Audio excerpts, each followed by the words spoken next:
देखिए question number 2, ठीक है, इसमें 8 दिया है, लेकिन ये एग्जाम्पल 11 एक्सरसाइज 11.1 का एग्जाम्पल नंबर 2 है। ठीक है, find the area of the segment A Y B.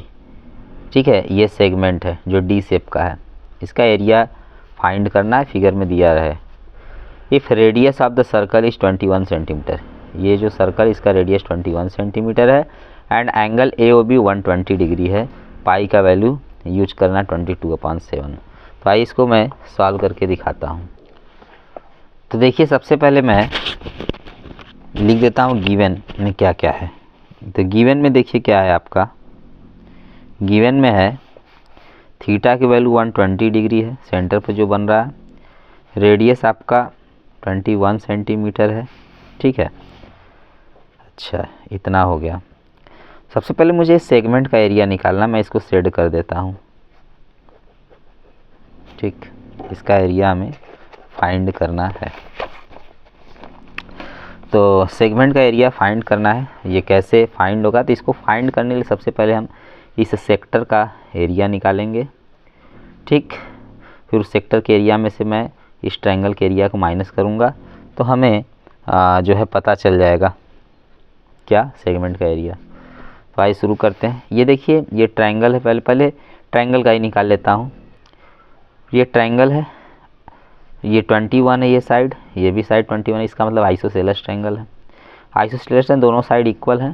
तो जब दोनों साइड इक्वल हैं तो इन दोनों साइड के अपोजिट जो एंगल होगा वो भी आपस में इक्वल होंगे। ठीक है, अच्छा तो इस ट्रायंगल का हम लोग एरिया कैसे फाइंड कर सकते हैं? ठीक, तो तीनों एंगल हमको पता है, दो साइड पता है, ये तीसरा साइड नहीं पता है, नहीं तो हीरोन्स फार्मूला लगा देते हैं। तो अब देखिए इसके लिए मैं क्या करूँगा, इसको फिगर को जो ट्रायंगल बना हुआ है उसको अलग बाहर लेकर आता हूँ।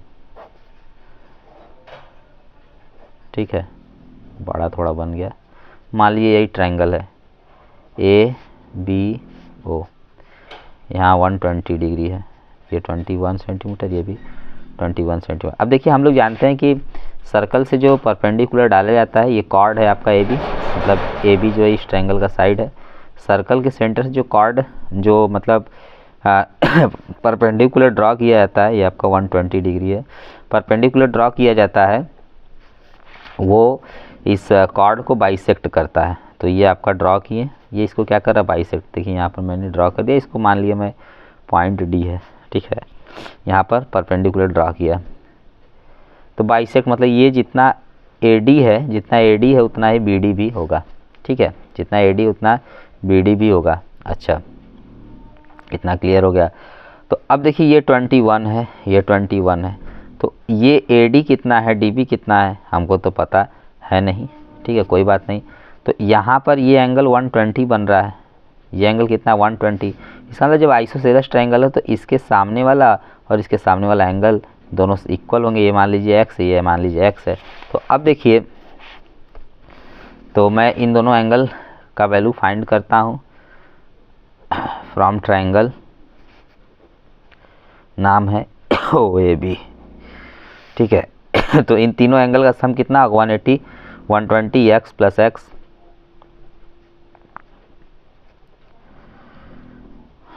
टू एक्स इक्वल कितना हो जाएगा 120, उधर ट्रांसपोज करेंगे 60 डिग्री, x की वैल्यू आ गई आपकी 60 डिग्री अपॉन 2, मतलब 30 डिग्री आ गया। तो ये एंगल और ये एंगल दोनों के दोनों कितने हो जाएंगे 30 डिग्री, 30 डिग्री। ठीक है, तो अब देखिए यहाँ पर ये आपका एक राइट ट्रायंगल बन गया। ये क्या बन गया, राइट ट्रायंगल। एक ODB राइट ट्रायंगल होगा, एक OAD भी, मतलब ODA और ODB दोनों राइट ट्रायंगल। तो मैं एक ही राइट ट्रायंगल में जाता हूँ और उसमें जा कर के मैं ट्रिग्नोमेट्रिक रेशियो लगाऊंगा और आंसर आ जाएगा। तो यहाँ देखिए 30 डिग्री है, तो ये एक्यूट एंगल है। तो अब इसी से मैं इसमें जो है वो ट्रिग्नोमेट्रिक रेशियो लगाता हूँ इस वाले ट्रायंगल में। इन राइट ट्रायंगल DBO, इसमें आइए DBO में आइए। तो ये आपका 30 डिग्री है, तो इसके सामने ये परपेंडिकुलर हो जाएगा, ये बेस हो जाएगा, ये हाइपोटेनस हो जाएगा 90 के सामने, है ना। तो आपका हो जाएगा, मुझे हाइपोटेनस पता है, परपेंडिकुलर नहीं पता, बेस नहीं पता है। तो परपेंडिकुलर और हाइपोटेनस में एक रिलेशन होता है साइन का, साइन ट्रिग्नोमेट्री, साइन रेशियोज का। तो साइन 30 डिग्री इक्वल टू कितना हो जाएगा आपका, परपेंडिकुलर माने OD, और हाइपोटेनस कितना है 21 सेंटीमीटर, ठीक है 21 सेंटीमीटर। इम्प्लाइज दैट 1/2 आएगा साइन 30 की value equal OD upon 21 centimetre, और OD की वैल्यू आपकी हो जाएगी 21 सेंटीमीटर अपॉन 2, ठीक है। ये आपका OD मिल गया, ये OD आपका 21 सेंटीमीटर मिल गया, मतलब वही बात है OD। अब परपेंडिकुलर मिल गया, तो अब ट्रायंगल का एरिया के लिए हमको रिक्वायरमेंट होता है बेस इंटू हाइट। तो हाइट तुमको पता चल गई, अब बेस कितना है AB है, तो मैं DB का वैल्यू किसी तरह से फाइंड करके उसको डबल कर दूंगा तो AB मुझे मिल जाएगा, ठीक है। तो अब देखिए अगेन उसी ट्रायंगल फिर चलते हैं। तो अब कॉस लेते हैं, बेस और हाइपोटेनस में रिलेशन कितना होता है कॉस का, तो कॉस 30 डिग्री हो गया आपका, कॉस 30 डिग्री इक्वल बेस आपका DB है और हाइपोटेनस आपका 21 सेंटीमीटर है। कॉस 30 की वैल्यू √3/2, ठीक है, इक्वल DB अपॉन 21 सेंटीमीटर।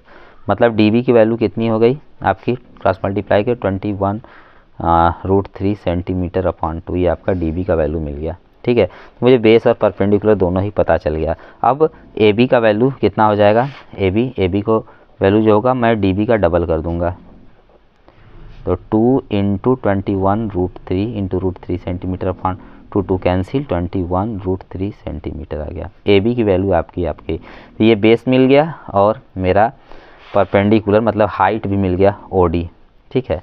तो मैं ट्रायंगल का अब एरिया फाइंड कर सकता हूँ। देयरफॉर एरिया ऑफ ट्रायंगल, ठीक है, area of triangle AOB equal 1/2, base आपका कितना है, बेस है आपका 21 × √3 और सेंटीमीटर, और हाइट कितना है आपका, हाइट है 21 सेंटीमीटर अपॉन 2, ठीक है। तो 2 2 जा 4, नीचे 21 का 21 मल्टीप्लाई 441 × √3 सेंटीमीटर स्क्वायर आ गया, ठीक है। ये आपका एरिया हो गया किसका, ये आपका एरिया हो गया ट्रायंगल का, ठीक। अब सेक्टर का एरिया में से ट्रायंगल का एरिया माइनस कर दूंगा तो आपका जो हमको रिक्वायरमेंट है सेगमेंट वो मिल जाएगा। नाउ एरिया ऑफ सेगमेंट, नाम लिख देते हैं सेगमेंट का AYB, किसका नाम तो बोला ही था, सेगमेंट का नाम उसने बोला था AYB। तो कितना हो जाएगा सर्कल सेक्टर का एरिया कितना हो जाएगा इस वाले सेक्टर का, तो πr² थीटा अपॉन 360, थीटा की वैल्यू मैंने लिखा 120, तो पाई की वैल्यू 22/7, आर की वैल्यू 21 सेंटीमीटर का स्क्वायर, ठीक है, और थीटा की वैल्यू 120/360, 0 0 कैंसिल, 12 3 टाइम कैंसिल हो जाएगा, ठीक है। और माइनस कितना माइनस करना है 441 × √3/4 सेंटीमीटर स्क्वायर, ठीक है। अच्छा 21 सेंटीमीटर स्क्वायर को 441 सेंटीमीटर स्क्वायर हम लोग लिख सकते हैं। अब फिर कॉमन भी निकाल लूँगा, यहाँ 441 है पहले से, तो 441 सेंटीमीटर स्क्वायर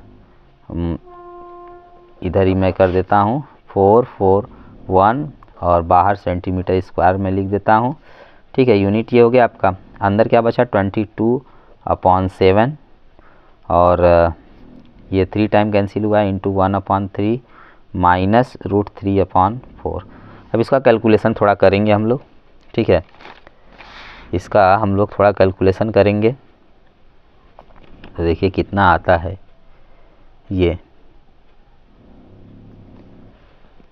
तो अब देखिए इसका एलसीएम ले लीजिए, 7 × 3 इंटू है 7 3 जा 21 हो जाएगा, 22/21 माइनस √3/4, तो 21 और 4 का एलसीएम लेंगे हम लोग, ठीक है। 21 और 4 का एलसीएम जब हम लोग लेंगे तो कितना आ जाएगा, 21 4 जा आपका हो जाएगा 84, ठीक है। अब बाहर 441 में लिखे रहता हूँ सेंटीमीटर स्क्वायर। 21 से 4 टाइम कैंसिल होगा, तो 4 का 22 में मल्टीप्लाई करेंगे 88 आएगा, माइनस माइनस लगा 4 से 84 21 टाइम होगा, 21√3 आ गया। ठीक है, अब ये 4 टाइम कैंसिल होगा 21 से और ये 21 टाइम, तो आपका आंसर कितना आ गया? आपका आंसर आ गया 21 अपॉन, ये अपॉन में तो 4 हो गया, और 88 माइनस 21√3 सेंटीमीटर, ये आपका आंसर हो गया। नोट कर लीजिए।